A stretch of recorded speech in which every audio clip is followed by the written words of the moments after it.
Yeah. Astronaut racing, lawyer racing. Thank you for fixing my dumb dad joke. I appreciate that. You really saved me on that one.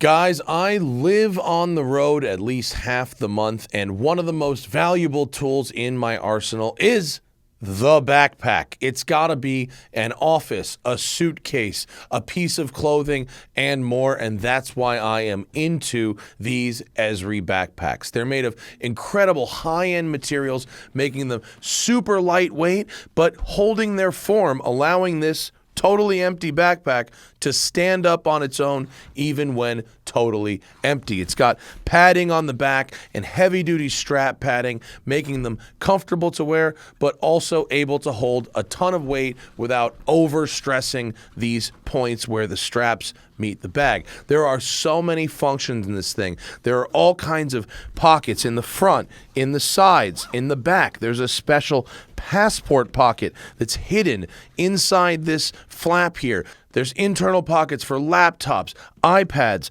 There's a charging port built into the outside so you can put your battery brick inside and charge your phone right through the bag. It's incredibly water resistant against rain or spills, and it's got this padded trolley slip here so you can slide it over your roller bag for when you're going through the airport. Save your back, man. It's important to have this versatility when you're traveling. All these zippers are really nicely hidden so you're not dangling zippers everywhere, and the main zipper at the top can open really, really far, full range, giving you basically office file cabinet functionality in there. The pockets are all designed to be hidden, so it's got a great sleek look, and they got free shipping and interest-free financing, if that's how you want to roll. Hit the link in our video description and use code TIRE30 at checkout to get 30% off your entire total order at Esri. And thank you to Esri for sponsoring today's video.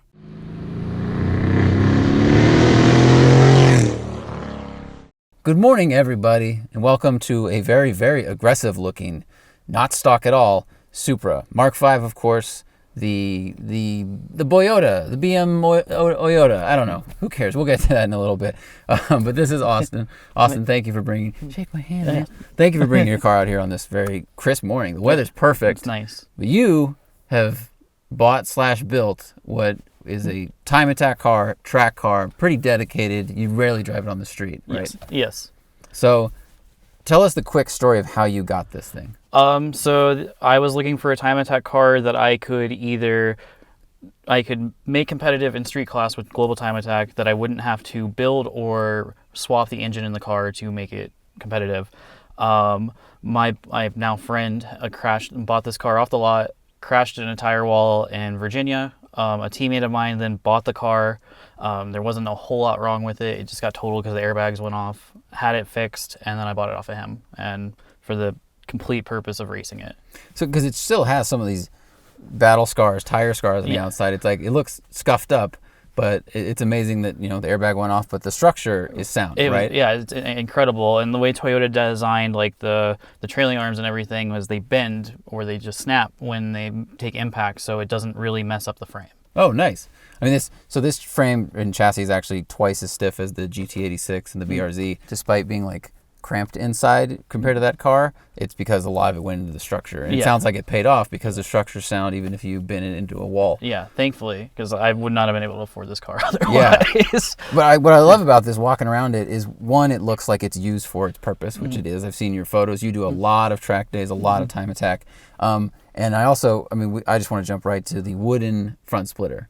Yes. With a few Home Depot parts and also a few little bit of would you say Amazon carbon fiber on it? Yes. So how did that whole piece come to be? So the splitter itself was custom made by Verus for to meet some SCCA regulations for their time trial nationals last year. And then my teammate Jackie had no use for it afterwards, so I got it from him. It was just a flat Birchwood, mounted it up with all of Verus's brackets and everything. And then we're still having a lot of understeer. We're not getting enough downforce from it still. But so one of the things we did was we bought carbon fiber plates and some hardware and made end plates for it to try to help with that a little bit. Have you noticed a difference? It's helped. That and the front canards, which I added after that, those have both helped. We still need to cut it and make tunnels for it until eventually we move to a carbon fiber splitter.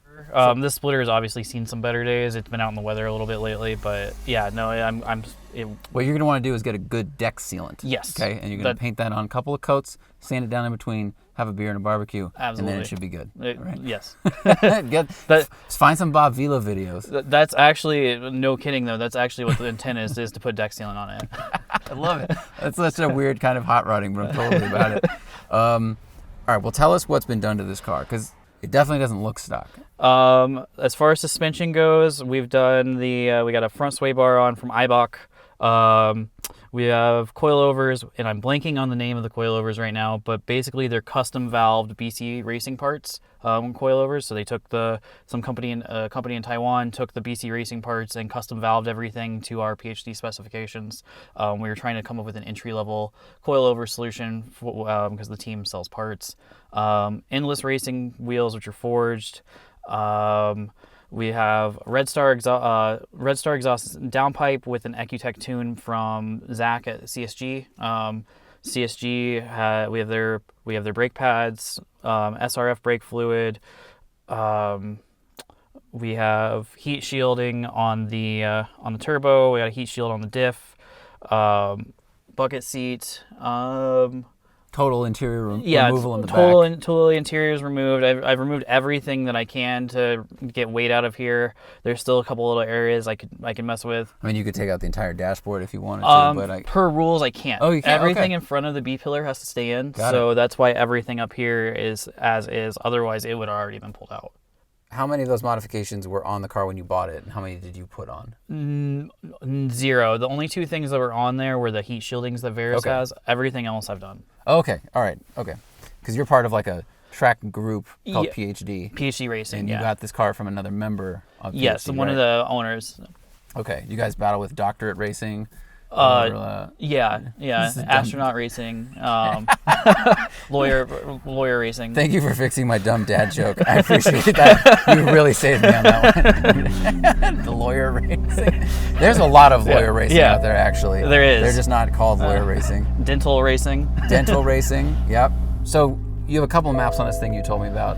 Yeah. So, what are we running today? So right now I have it in map 3. It's about 450 horsepower on a 91 fuel. And that's just a downpipe? Or 430, I'm sorry. 430. Yeah, it's just a downpipe and a tune. The B58 engine in this was severely detuned for reliability reasons. And I mean, so far we're seeing... you're like, forget that. Well...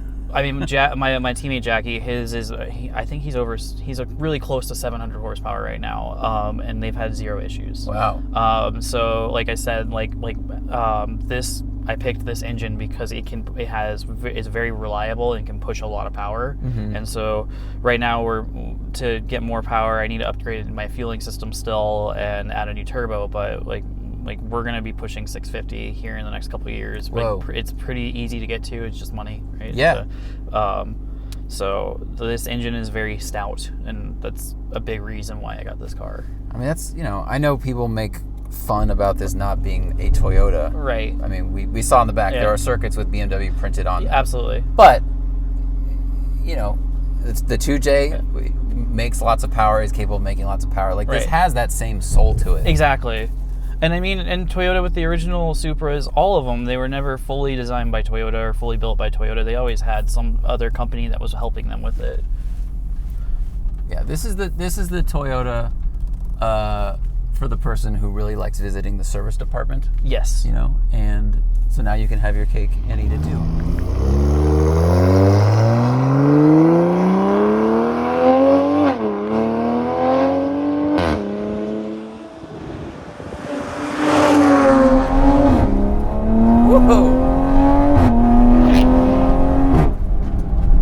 So right off the bat, what I feel is no squat in the back. I mean, I'm not full throttle. I want it to warm up a little bit, and I want to get used to the car before we really start cooking. But there's like no squat happening in the back.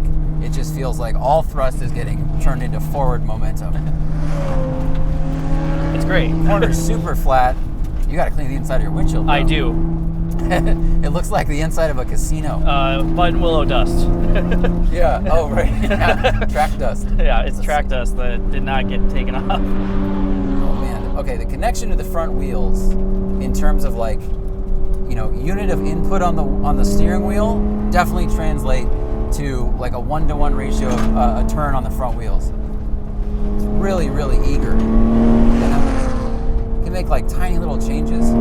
So, what did you not like about the car's driving when you bought it? The steering input. The steering input was very numb to me when I first got it, especially, so I was driving a Type R before this, and after I got this, that was my daily. So I was so used to that direct input with it that you really had to work to get the car to turn into a corner. So that was my biggest problem with the car when I got it. And then once we fixed that, and then I was more comfortable with turning in with the car, then understeer has become our biggest issue since.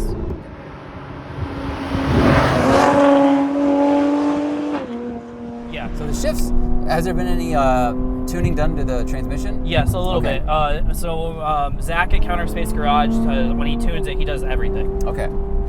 Yeah, because it shifted like instantly. I mean, Yeah. and this has the ZF 8-speed that's been in BMWs for years, and I think it's the best automatic out there. If we're not talking about dual clutches, just in the automatic realm.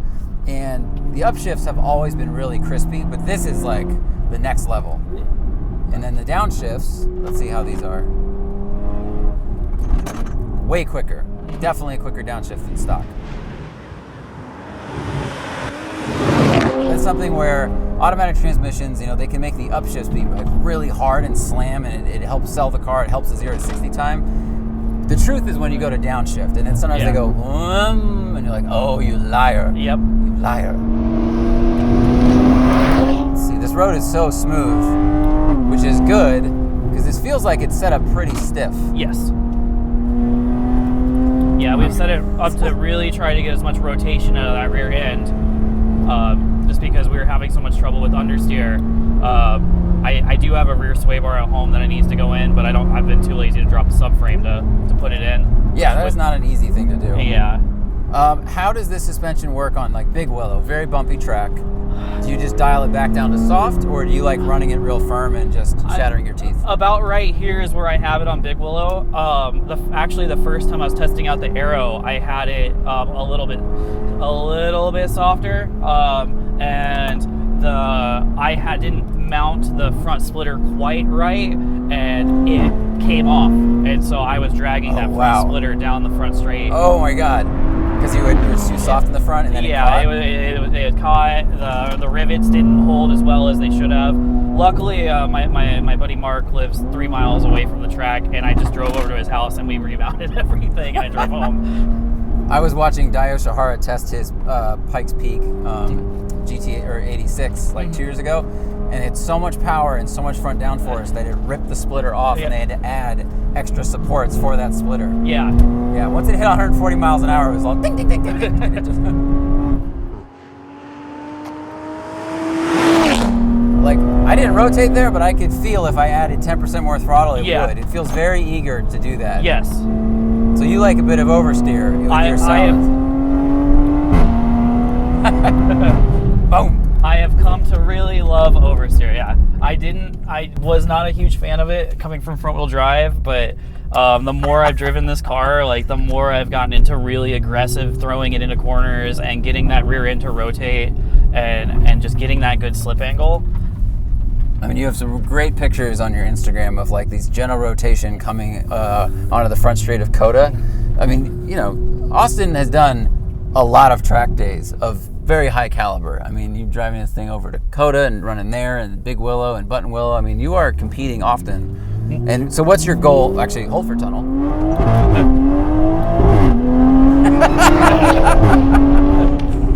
Sounds like a race car.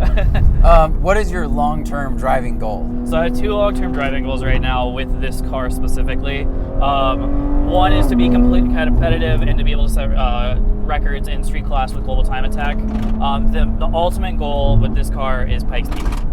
that's been a dream of mine. I mean, since I've been driving out here, I started driving through canyons and stuff, and so Pikes Peak has become like, you know, the pinnacle of that. The ultimate canyon. The ultimate canyon. Wow. Yeah.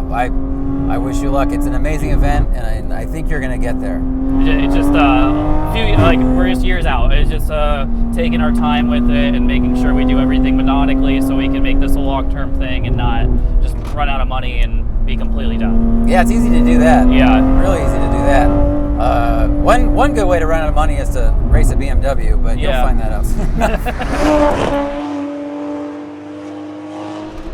The steering feels great. The last Supra I drove was like 3 years ago, and it was on a wet track, so I didn't really get as much G-force as we're having today. It was kind of hard to like get the steering feel there, but I mean, this feels tight as a drum. Yeah. It feels real stiff, eager to turn, and then, like I said, I mean, just leaning on the gas like this tiny bit, I can feel the back wants to go out. Yeah. So it's definitely set up for a little bit of oversteer. What tires do we have on this thing? Right now I have Nanking CR1s. Okay. Typically we'll run AO52s for GTA rules, but this is what I've been running for the last couple months. Okay, how do you find them? I like them a lot. I actually prefer these over AO52s. I feel like I get a little bit more feedback from the car. The AO52s are kind of squishy, and it's like they're one of those tires where you're like, you have to trust that it's going to grip through the corner. Oh, Where this tire will tell you whether it's going to grip or not. Yeah, you get a lot more immediate feedback. You know when it's about to break traction. Yeah, I feel like I've gotten a lot of good information through the wheel. There was a moment, it was probably some dust on the road, where I felt like 3% understeer, but I knew it was happening. Yeah. It was just a little bit.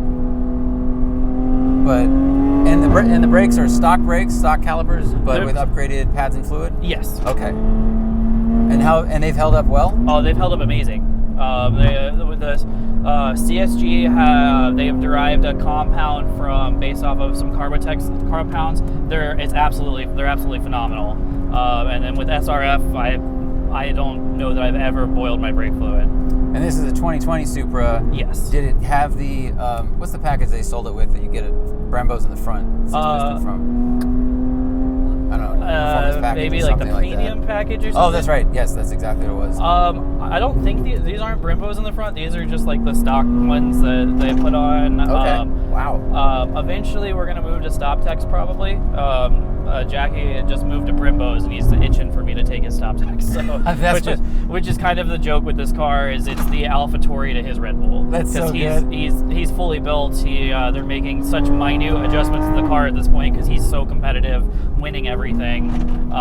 So like this is the car that we're trying to do more with less. Gotcha. Do more with less, and then you're Pierre Gasly, and then you'll come up through the ranks and exactly. And you'll piss off a lot of, let's call them, higher caliber drivers that have the big paychecks, and then you're going to be up in their business. Like, hey man, move out of the way. And that's the thing I love about Time Attack is it doesn't matter, and that's probably why, and that's why I stuck with it, is because it didn't, even from the beginning when I was nobody, just showing up with my Type R to my first event, that I somehow got the privilege of getting accepted to join and compete in, everybody's always super nice, everybody's like a huge family, and helps Very each other helpful. out. You could, your biggest competitor could have something wrong with their car, and you'll help them all night to fix the car so they can compete against them tomorrow. Because everybody wants to win the right way. Nobody wants to just break down and now you're just automatic win. Yeah, you don't want to have an asterisk. You don't. Yeah. No one's Schumacher, and they're going to park in the middle of the road to stop you. Exactly. I think there's something that's I found that's common with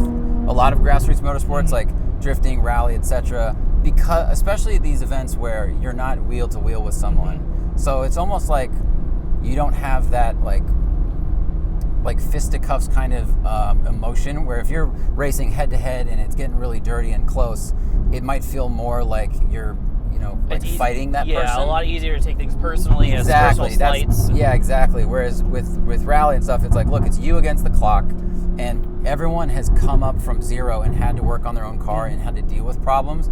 So I feel like there's a lot more empathy in those pits. That's cool. Man, this thing, it's This just wants to eat canyon or eat corner. I mean, Yeah. the shifting is quick. The steering's really quick. The grip is ample. I'll turn around the next one. Is there anything you don't like about the setup? I know you have plans, but like, you know, you have the Supra platform. Are you happy with the Supra platform? Yes, and Okay. because the potential, I mean, the potential with it already is so high, and even over the last, like, we thought the potential of the car had been Jackie had kind of capped it out and found it, and just like companies coming out with like little things are like we're finding that we can up the potential even more, and I mean it's such an amazing platform. It takes mods so well. It's reliable. It's just a good overall package, especially with trying to put together a track car. Yeah, there's strange. I don't know. You know, I understand where the complaints came from when this came out. Like, I think a lot of it though is some people had built up the Supra like myth and Absolutely. in their heads so much. They were like, it's the greatest car in the world, and like, well, drive a stock one. Like, Yeah. they're good, and they can make a lot of power. Platform can be turned into a lot of things, but like in stock form, like they're kind of slow. Yeah. They're kind of soft. They're like good GT cars and like a sports car basis. Yeah. We've just all watched way too much YouTube with 1100 horsepower. I'm totally guilty of it. Like, I did a lot of that. And this, I mean, it's got a really good structure. It's a good size for track work. I mean, visibility is not great, but whatever. Like, if it's a race car, it doesn't matter that much. And it's a good looking car. Like, the shape's really nice. I really like the shape. Yeah, it's cool. So I think some of those complaints are, you know, it's weird seeing like BMW printed everywhere, but look, this is the time we live in. Like, Yeah. sports cars are not being bought at the rate they used to be. There are fewer coupes on the road. There are fewer sedans on the road. If we want these things to exist, it's very hard for them to happen without a partnership, a carryover from the previous gen, like the Nissan, or charging all the money in the world. I mean, that's the only ways to make it happen. So, I mean, I think you have something that feels really quick. It feels at home doing this stuff. And I'm sure the limits of this are much higher than anything we're going to reach today, and I'm fine with that, as I'm sure you are Yeah, too. absolutely. We got a fire extinguisher right there. That thing is like a lightsaber for safety. But I'm really stoked for you and like the journey you're on. Thank you. And I really hope I see you at Pikes Peak in a couple of years. Absolutely. Yeah. Thank you. Cool. Thanks a lot, man. Thank you very much. Thank you guys for watching. Thank you for listening to the podcast. And stay tuned. See you next time. And remember, always fight your tickets. Use code TST10 on the Off the Record app available in the Android and iOS store, or go to offtherecord.com/TST.